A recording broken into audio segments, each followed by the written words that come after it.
Hi, welcome to the award-winning Ed Brown Show. And once again, a special guest. And I mean, you ladies, get ready because got something coming here. I'm telling you, we have Aretha Prince. She's the owner and designer of a couple of stores there at the District Heights and Forestville, and also where is it? You graduated from Fairmont Heights. She's pure Prince Georgian.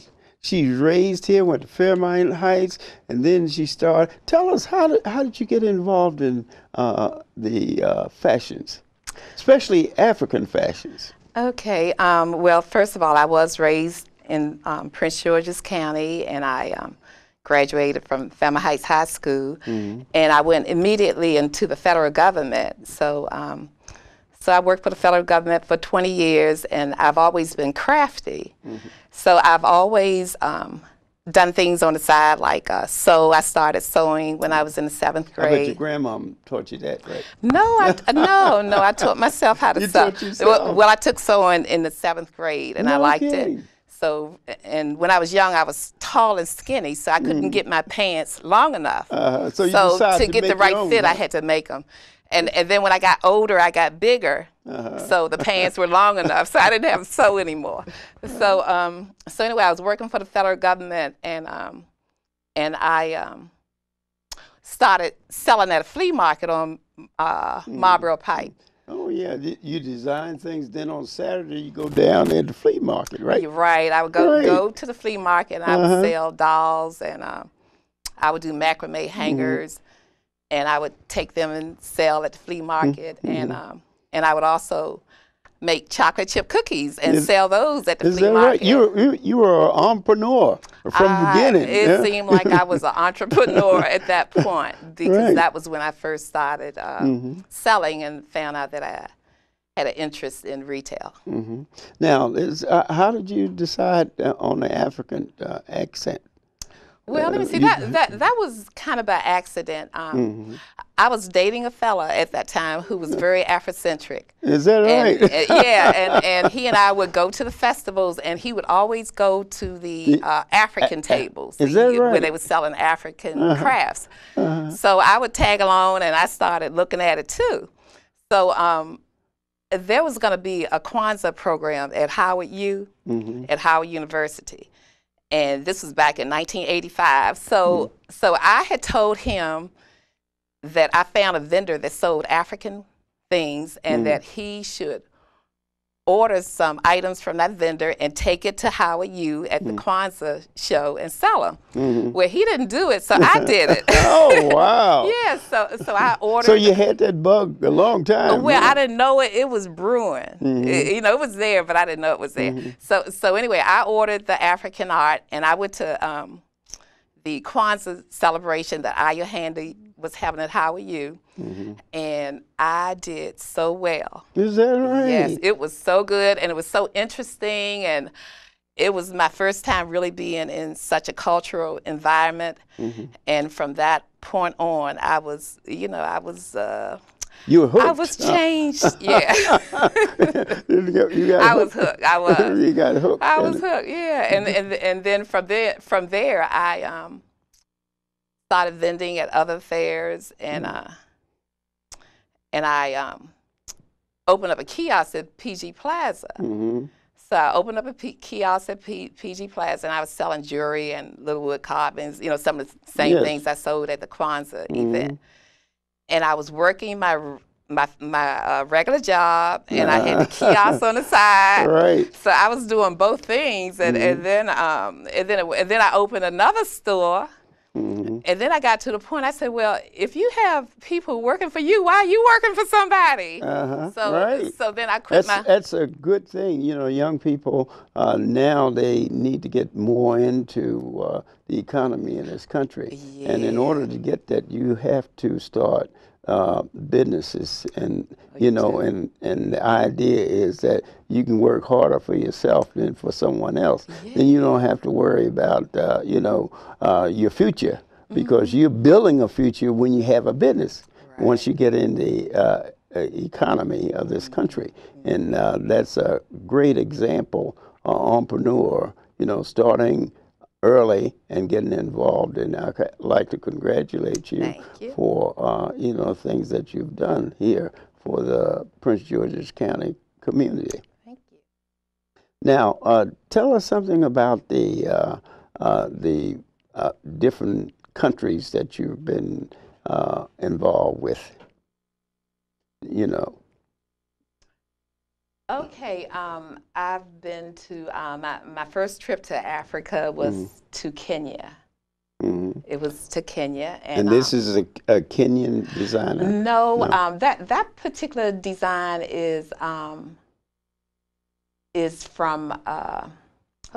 from Ghana. Mm-hmm. Yeah, it's from Ghana, and the head wrap is an Ashoki head wrap from Nigeria. So we mix the two designs to, get that special look.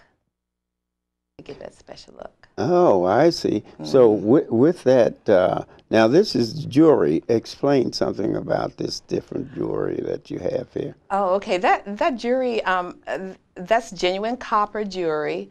And it's real copper, right? It's real copper. Yeah, because they have copper in the African nations. They do. Yeah. In Zaire does a lot of copper. Yeah, Zaire. But this particular jewelry here is made by an African American who lives in Virginia. Is that right? Yeah, yeah. Oh. His name is Ike, and he's been doing copper jewelry for years. This is custom made jewelry. Yeah. Right. He makes it, and fantastic. He may bring 100 pairs of earrings, and every pair will be different. Is that right? Yeah. So when you say, the ladies love that, they want a pair of earrings that nobody else has. Nobody else has them. Oh, yes. Great. Okay, now that particular top is made out of mud cloth. Mm-hmm. And mud cloth is a fabric from Mali, West Africa. Mm-hmm. And when mud cloth is made, the people, they grow the cotton, they pick it, they weave it together. They weave it, and then they sew it together in little strips, and then they dye it. They dye it with real mud. That's why it's called mud cloth. Oh, they dye it with real mud. Yeah, they use a mud solution, and they dye it. And so that's one of our newer designs that we introduced last year. And now here we have another one. You want to comment on that? Okay. In that particular picture, I'm holding this cloth that's called Ashoki, and the Ashoki cloth is hand woven in Nigeria. And if you saw a close up of it, you would see like silver threads going through, which gives it a very elaborate look. Oh, I see. Yeah, so that's the Ashoki cloth that I'm holding, and it's hand woven in Nigeria.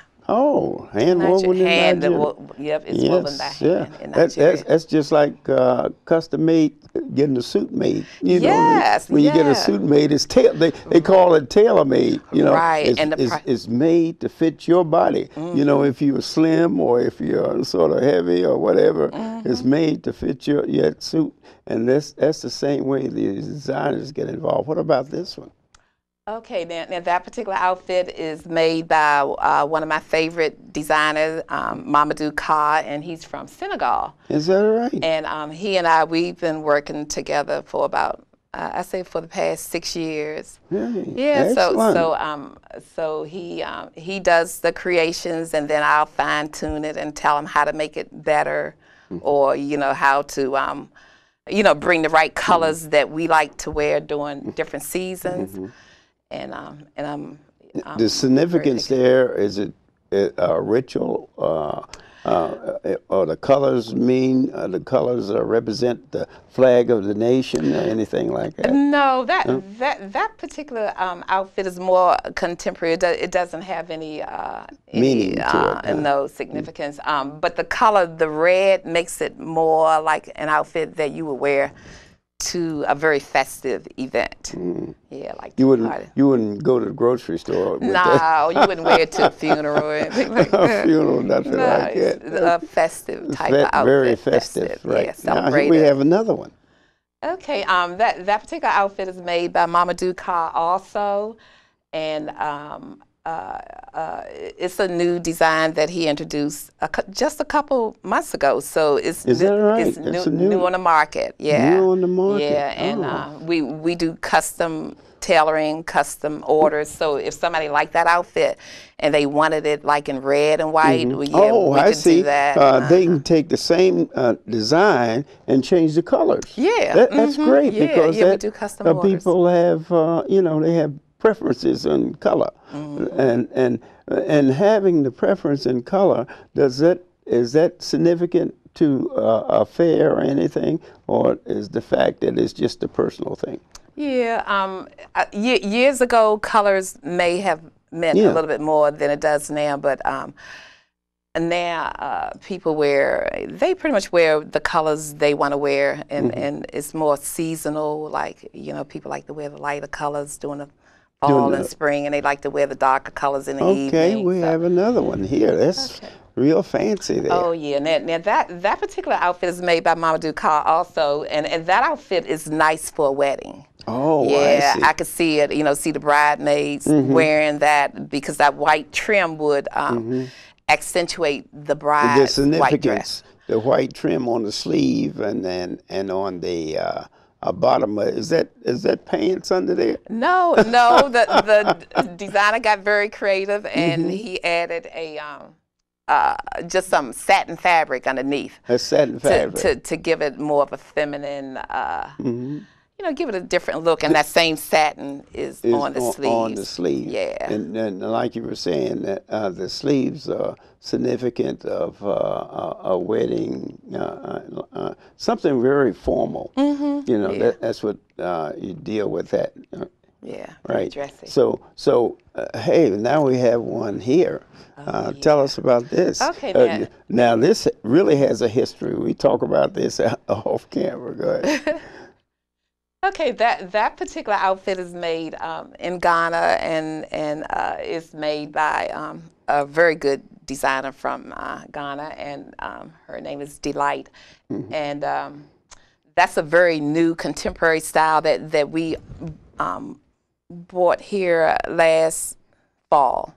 Yeah, so women like that dress a lot. Every woman who tries out the dress on, if it fit her, she buys it. Because the tailor